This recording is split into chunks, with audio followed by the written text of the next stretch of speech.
Welcome to the CROC Podcast. 10, 9, 8, 7, 6, 5, 4, 3, 2,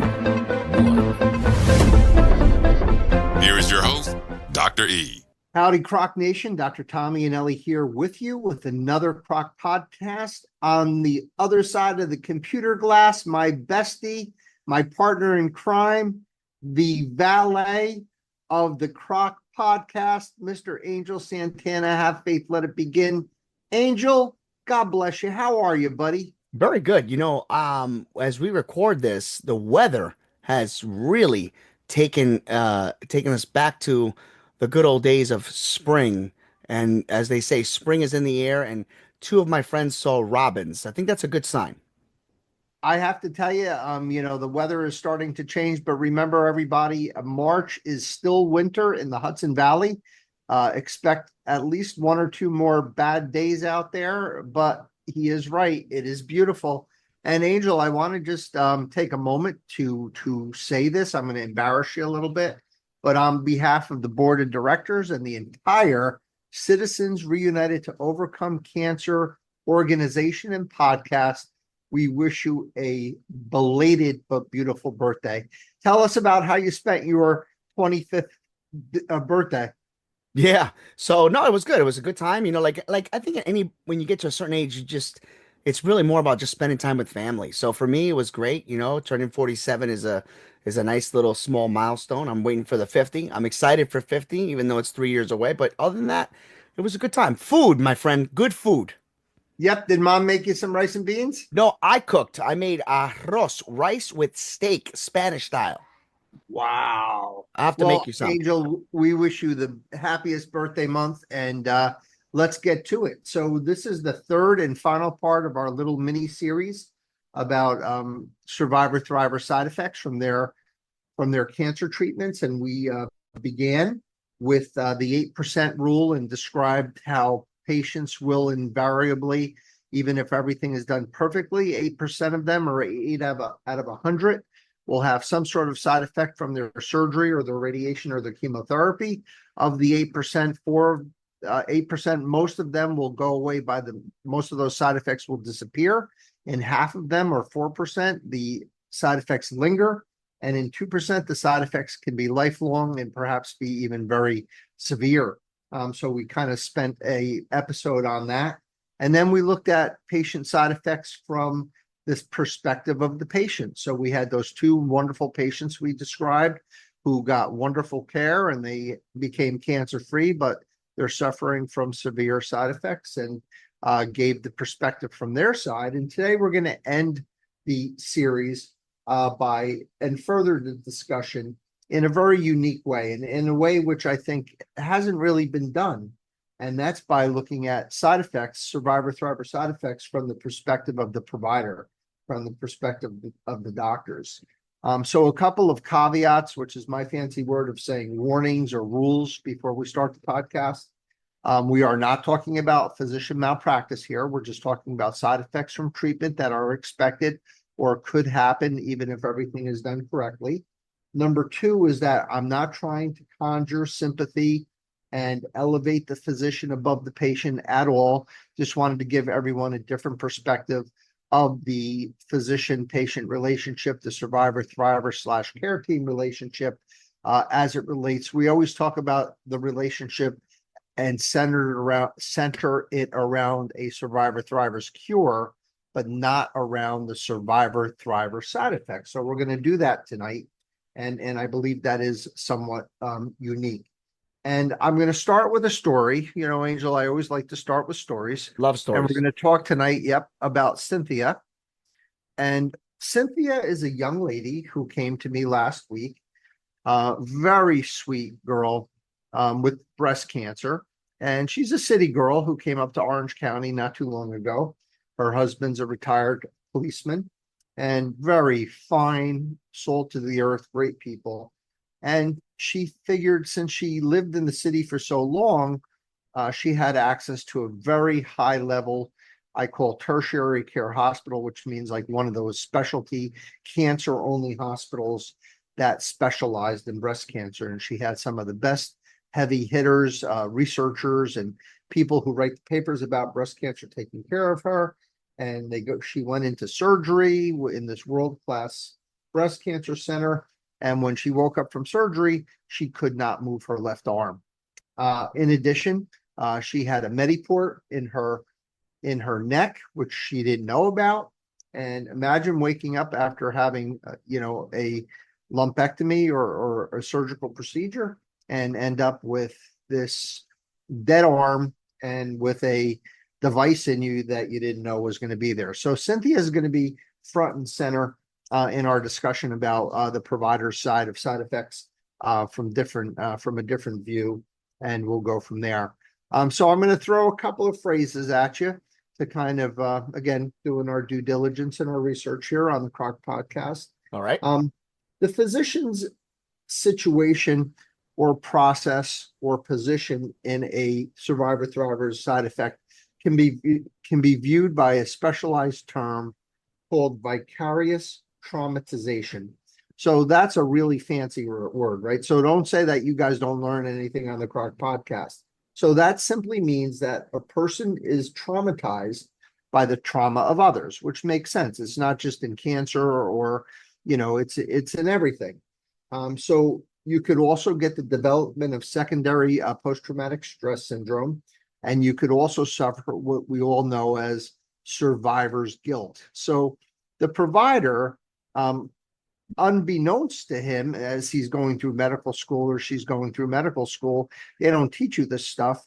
But this is all part and parcel of that comes along with the degree, is all of these feelings and all of these situations that you're really not able to cope with because you really haven't been through it or haven't been trained on how to. So that's what we're going to try to do tonight. I'm going to read from a couple of excerpts from different doctors that are anonymous, but we'll start with this one. The name of the doctor, his name is Scott. I remember feeling horribly sad that I couldn't do more for this child. This hit me harder than most of them. The child was the age of my oldest daughter, and I guess that I felt that this could have been my family. They were a nice family and didn't deserve to have this outcome. I cried a lot over this case, and I guess I still cry when I think about her. So it's very important for everyone out there, even our survivor thrivers who are the ones suffering, that many others are affected by your pain. And I also want to do a secondary theme on this podcast, and we're going to talk a little bit about separation and the need for separation, if there is a need for separation between the physician and their patient. So the quote that I'm going to say is something we're going to bring up at the end of the podcast. Do physicians need to establish separation from the patient to maintain our ability to be effective? So, Angel, the way I'm going to run this podcast is that we're going to talk about a couple of things about the provider's, situation and experience with patient side effects. Then we're going to bring it around back to Cynthia, and then we're going to bring it back and end with whether a physician should establish that separation or not. So we're going to go to quote number 2, Angel. This is from a physician called Charles. Physicians are in a double bind of expectation to be human, just like their patients, and to be superhuman, not like them at all, in never being able to make a mistake and having to know everything. And I know I said that we're not talking about making mistakes here, but I just wanted to say that there is the expectation of the physician to be superhuman, which I think sort of revs the motor or primes the motor of this feeling of, having to deal with the side effects from our hands, from the hands of us as your surgeons, your oncologists, your radiation oncologists. These side effects come from us, even if they're not done in a way that is wrong, it's still coming directly from us. So we're going to go to quote number 3, and we're going to talk about a concept called second victim. So if you think about that, that actually makes a lot of sense. So the first victim, of course, is a survivor thriver, and the second victim is the caretaker, is the caregiver, I'm sorry, the physician, the healthcare team. So recognition that healthcare providers who face patient outcomes, even if these outcomes are expected or acknowledged, are also victimized by the event. The darkest hour of one's professional career, and may become a life and career altering event. So it's a big deal when a physician has to come to grips with what they do to patients on occasion. And how this affects us, Angel, the providers changes our process, and it's different at different points in our career. So in training, I remember there was a case, it was quite interesting. I'll actually give you my personal perspective in a second. So you have the physician in training, you have the physician in early career, you have the physician in mid-career, and then you have the physician in late career. So how this affects us, being responsible for these side effects actually changes in our, in where we are in our careers. So I remember there was an incident when I was a resident, when we were called to a code, and I actually didn't even intubate the patient. I was the intern. So after the patient was intubated, they screamed at me as the intern, "You need to write a note about the intubation." So I said, anesthesia team or critical care team dispatched to the code, and a number 8 endotracheal tube was placed, right? And then I had to sign my name.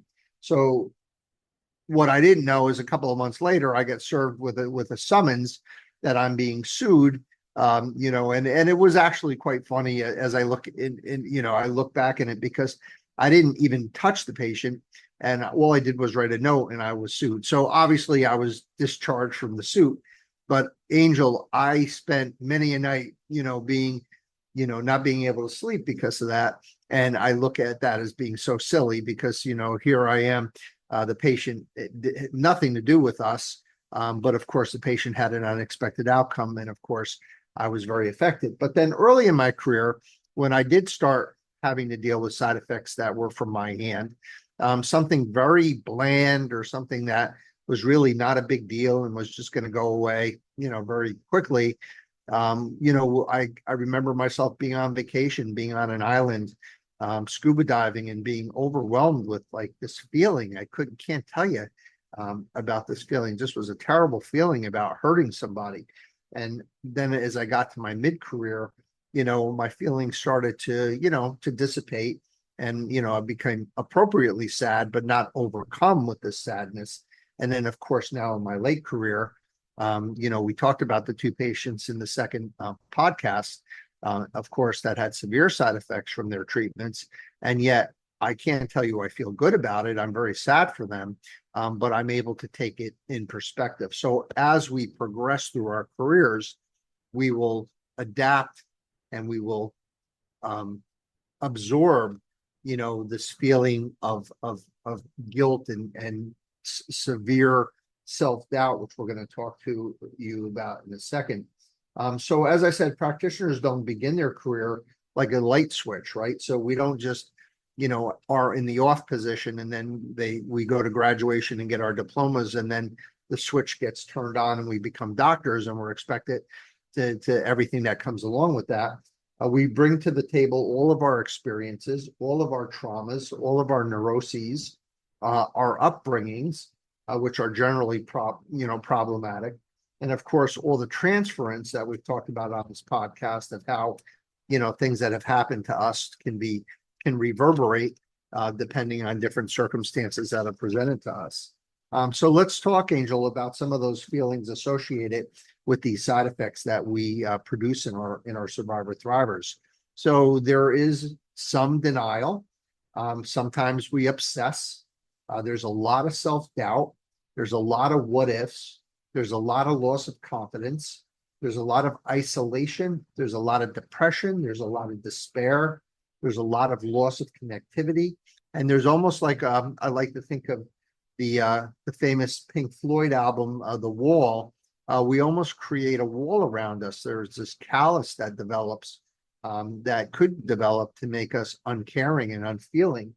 And sometimes we have to deal with what we call the grapevine gossip, of our colleagues or the nurses talking behind our backs saying, hey, did you see what this guy did to this patient? Oh my God, it was terrible, et cetera, et cetera. And we worry about these opinions from our peers. So I'm going to do quote number 4, Angel, back to a resident named Scott. I started to doubt myself. There were some things that I thought maybe if I had done it this way or done it a different way, it wouldn't have happened or could have been avoided. I lost my confidence for some time. So there's a lot of this that goes on with the providers, with the physicians during this very terrible and difficult time. And to then go to quote number 5 from Charles, the unspoken imperative of medicine is that regardless of what happens, physicians should be able to handle it. So again, there's also that expectation that we should, if we're doctors, we need to be able to be superhuman, again, going back to that. So to quickly go through the stages of repair, how physicians can repair themselves during this process. The first step, of course, is recognition. And that's a recognition that side effects will happen even if you do everything perfectly. Number 2, there are some side effects that you may not expect, but again, they're not because of your fault. They're not to any fault of yours. And of course, there's the actual errors, which we'll talk about in a different podcast series. Number 2, the development of maturity. It's part of the job, Angel. We are not Ben Casey. We have to get used to the fact that side effects will happen, and we have to accept this. Number 3 is communication. Good communication beforehand, and we've talked about it before, a good informed consent, a good discussion with the patient that's honest, but caring, again, guarded optimism. If it's good in the beginning and everyone's on the same page and everyone has the same expectation, then after the side effect, those conversations will continue to be nurturing and healthy as opposed to adversarial and angry. And you have to watch out for the red flags. So patients and families that have expectations are not realistic, make sure that your guarded optimism isn't misunderstood as a guarantee. Number 4, patient centricity. It takes us not very much time to realize, especially in cancer care, that the patient comes first.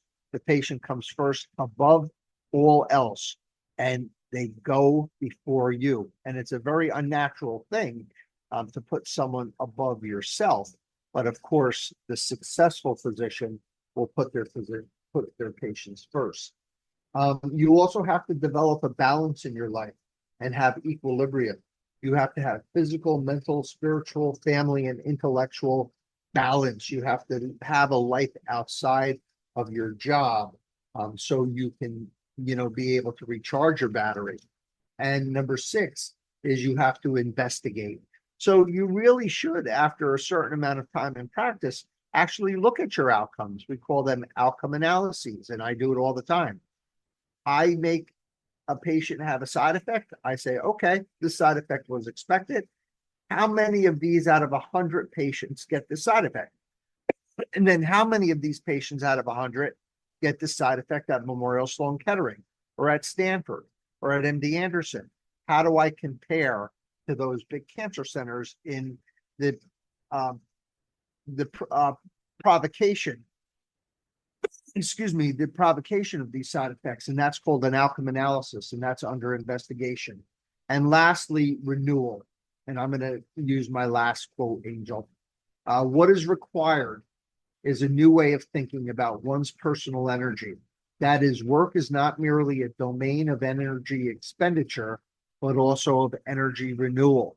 You went into this business, you went into this profession, you went into this career, you went into this healing brotherhood and sisterhood, and it's what we wanted to do. It's what we signed up for.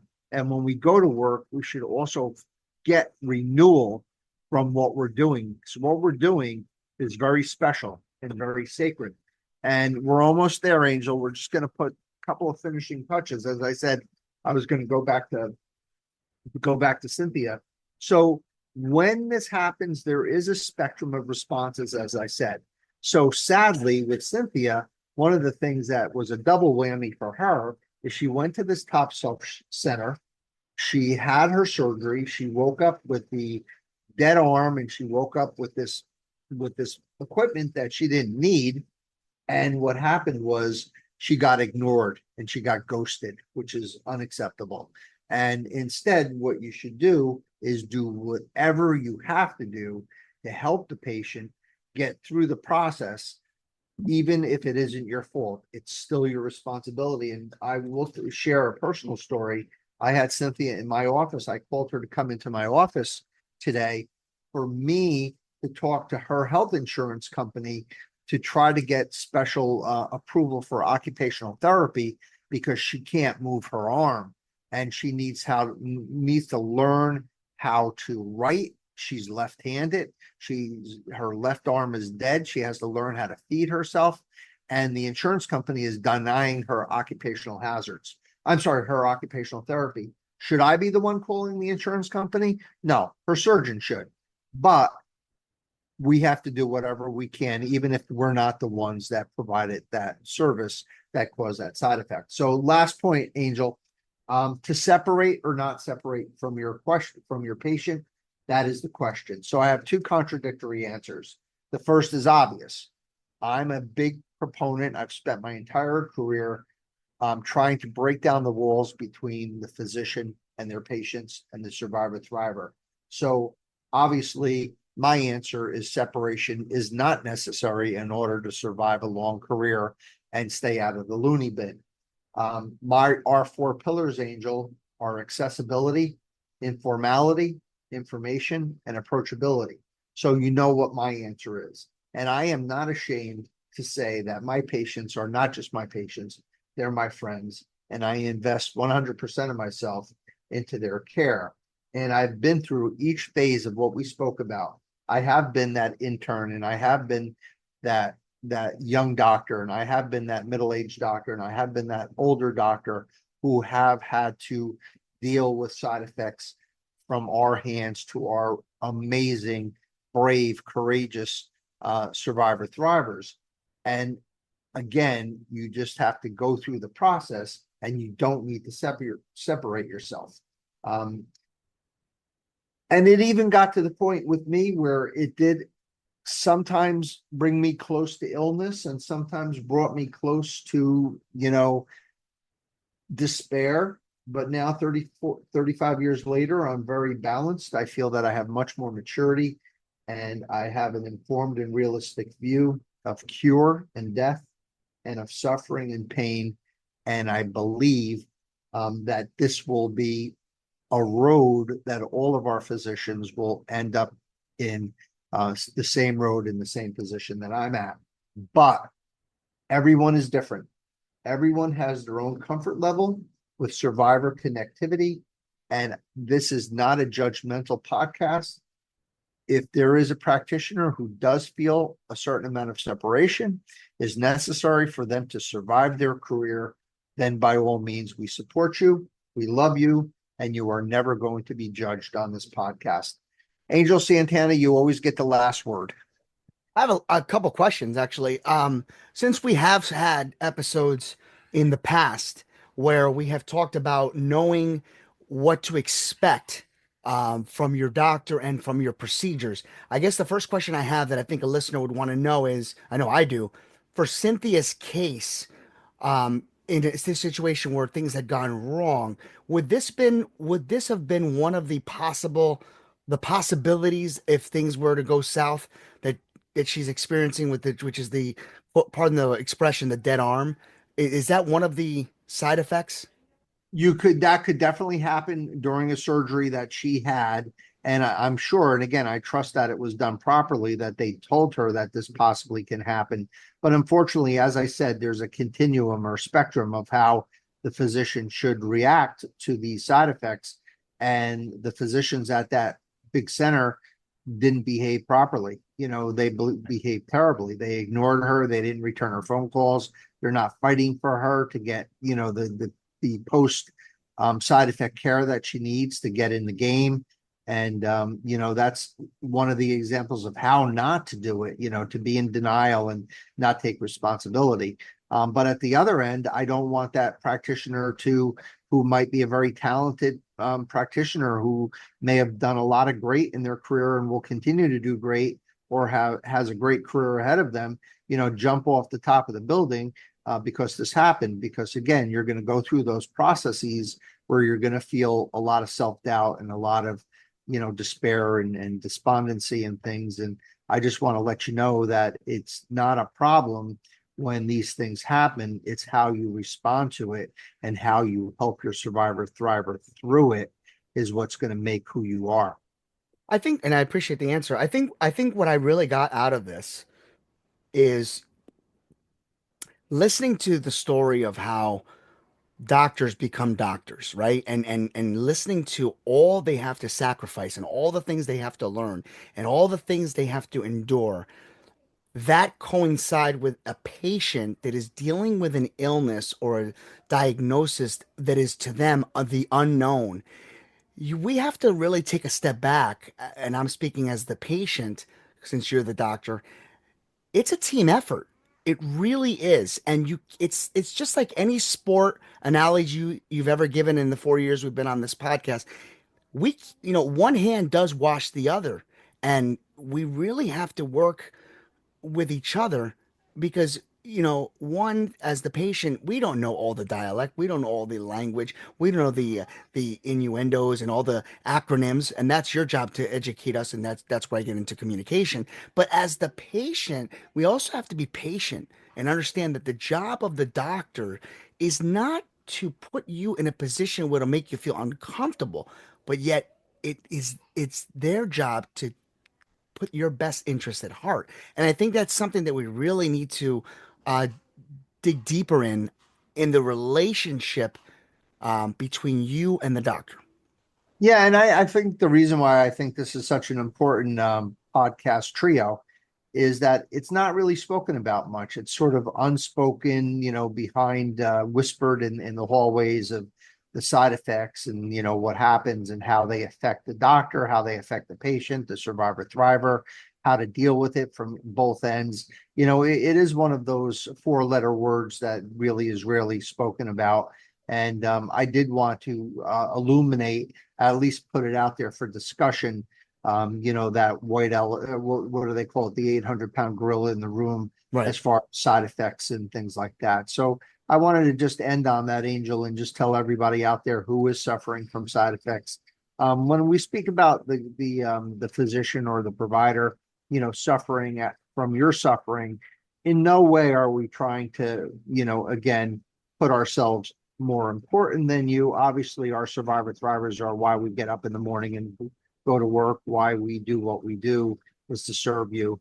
And hurting you or causing you pain or giving you symptoms or changing your life in a negative way is not our intention. And it's sad that there is this 8% rule, that it's always going to be there until we become a little bit more sophisticated. But I did want to give you the perspective from both the patient and from the provider. And I hope that it was helpful. And we will end this podcast as we end each podcast. And that's with our CROC blessing. And that blessing is to wish each and every one of you out there, every survivor thriver, a long, healthy, happy, and cancer-free life. God bless you. God be with you. Peace. We hope you enjoyed the CROC Podcast. And a lot of people have been writing us and asking us, what happens after the show goes off the air? Well, here's an inside clip right after we went off the air. Not too bad. I thought we'd do a little something different that way. That was beautiful, baby. Yeah. The CROC Podcast, Citizens Reunited to Overcome Cancer, returns on March 30th. Don't forget, we are available every other weekend, but most importantly, we are here for you. We are challenging you, the patient or the doctor, to come out and join us. If you have a story, if you have something you'd like to share, we have an open door policy and we expect to hear from you because this is a show, it's for you. Thank you for joining us, and we'll see you next week. Hey, Croc Nation. Don't forget to like, subscribe, and share the podcast to your friends. Visit our website, crocvip.com. We would love to hear your feedback.